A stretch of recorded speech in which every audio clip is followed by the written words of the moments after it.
कितना अच्छा होता कि जो कृष्ण जी ने अर्जुन को माध्यम बनाकर गीता से पूरे संसार को, पूरे जगत को जीवन जीने की सीख दी थी, तो वो सीख वैसे ही जैसे कि कृष्ण जी ने अर्जुन को दी थी वैसे ही हमारे तक पहुंचती।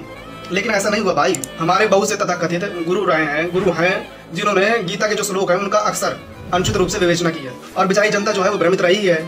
और जब हमारे गुरु जो ऐसे मिल जाते हैं, आध्यात्मिक गुरु जी, तो फिर नतीजा क्या निकलता है? कई लोगों को गीता पढ़ने में कोई रुचि नहीं रहती और जो लोग पढ़ते हैं तो वो गीता का गलत अर्थ निकालते हैं क्योंकि गीता का मर्म नहीं पता होता।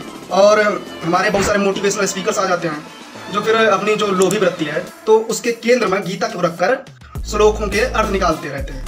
लोभी वृत्ति के केंद्र में गीता को भी चोक दे रहे हैं। एक श्लोक है जो कृष्ण जी बोलते हैं कर्म के बारे में, कर्मण्येवाधिकारस्ते मा फलेषु कदाचन। तो इसका अर्थ होता है कि कर्म करने में ही तेरा अधिकार है, फल में कभी नहीं। तो लोगों ने इसका अर्थ निकाला कि अपना काम करते चलो डूबकर और फल की चिंता मत करो। लेकिन हम कृष्ण जी की एक बात छिपा गए कि वो कर्म, सही कर्म के बारे में बोल रहे हैं। वो ये नहीं कह रहे कि कोई भी कर्म पकड़ो और बस उसे डूब कर करते चलो, फल की चिंता मत करो। वो ये नहीं बोल रहे, वो सही कर्म की बात बोल रहे हैं। अब सही कर्म क्या होता है? सही कर्म वो है जो अपनी कामना की पूर्ति के लिए, अपने स्वार्थ की पूर्ति के लिए, अपने संकीर्ण लाभ की पूर्ति के लिए नहीं किए जाते, जो कृष्ण के लिए किए जाते हैं, सत्य के लिए किए जाते हैं, वही सही काम है, वही निष्काम है। अब पता है जैसे कि बोलते हैं ना कि कर्म करते चलो डूबकर और फल की चिंता मत करो, तो फिर नतीजा क्या निकलता है? कोई भी गलत काम पकड़ लेता है फिर बोलता क्या है? कर्म करते चलना है, फल की चिंता नहीं करना। अब चाहे वो जितना घटिया काम हो, अब कोई भैया चाहे कसाई हो, गाय को काटते जा रहा है, अब उससे बोला जा रहा है कि फल की चिंता मत करो, कर्म करते चलो। भैया पहले देख तो लो कौन सा कर्म कर रहा हो वो। तो ये बोल रहे हैं कृष्ण जी, ठीक है, सही कर्म का चुनाव। अब जैसे किसी ने गलत काम कर लिया, ठीक है, पकड़ लिया, अब उसे करे जा रहा है, तो अब काम जो हम करते हैं वो अपनी कामना पूर्ति के लिए करते हैं, स्वार्थ की पूर्ति के लिए करते हैं, ठीक है, संकीर्ण लाभ के लिए करते हैं। तो जब ऐसे कामों में हमें दुख मिलता है और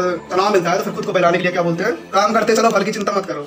किसने बताया? कृष्ण जी ने बताया भगवत गीता में अर्जुन को, अर्जुन के माध्यम से पूरे जगत को सीख दी।